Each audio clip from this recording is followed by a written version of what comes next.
నమస్తే అండి. దీని ముందు వీడియోలో ఖర్జూరాల ఆకుతో ఎయిర్ ప్యాక్ చేస్తానన్నాను కదండి. కొంచెం బిజీ అయి చేయలేకపోయానండి. ఇదిగో ఈరోజు ఎయిర్ ప్యాక్ చేస్తున్నాను. ఆకులు కోసాను. ఖర్జూరాల ఆకు, అలోవెరా, కొబ్బరి చెక్క, ఒక అరటిపండు. వీటిని ఇలా క్లీన్ చేసుకొని నీట్గా ఆకు నీట్గా కడిగేసి అరటిపండు ముక్కలు కట్ చేసి అలోవెరా గుజ్జు తీసామండి.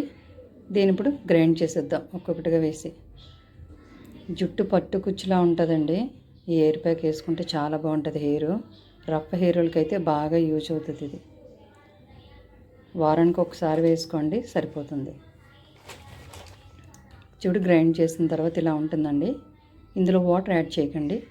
అలోవెరా వేసాం కాబట్టి వాటర్ అవసరం లేదు. గ్రైండ్ చేసిన తర్వాత ఇదిగోండి ఇంత నీట్గా ఉంటుంది. ఇది ఒక్కరికి సరిపోతుంది.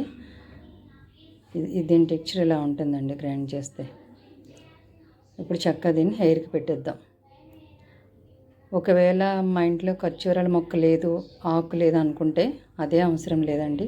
ఆకు లేకపోతే మనం ఏం చేస్తాం, అరటిపండు, అలోవెరా, కొబ్బరి వేస్తే చాలు. దీంతోనైనా జుట్టు బాగుంటుంది. ఒకవేళ ఉంటే కనుక ఖర్జూరాల ఆకు వేసుకోండి. వారానికి 2 సార్లైనా పెట్టుకోవచ్చండి ఈ ప్యాకు. జుట్టు మాత్రం చాలా బాగుంటుంది.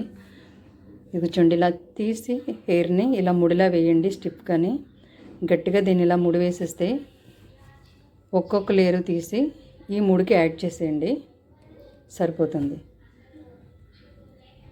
ఇవి చూడండి, ఇంకొక లేయర్ తీసి ఇదే ముడికి యాడ్ చేస్తుంది. ఇలా ఒక్కొక్కటిగా తీసేసి ముడికి యాడ్ చేసి ఎండ్ అయితే ఇలా వస్తుందండి ముడి. దీనికి రబ్బర్ బ్యాండ్ కూడా అవసరం లేదు, అంత స్టిఫ్గా ఉంటుంది ఈ ముడి. 1 అవర్ తర్వాత తలస్నానం చేసేయండి. హెయిర్ చాలా చాలా బాగుంటుందండి. ఒక 4 నెలలు అయ్యేసరికి మీకు రిజల్ట్ ఖచ్చితంగా తెలుస్తుంది. జుట్టు ఎదుగుతుంది కూడా, స్మూత్గా కూడా ఉంటుంది. చూసారా జుట్టు ఎంత బాగుందో? మా ఫ్రెండ్ జుట్టుని చూసి చాలా బాగుందంటుంది.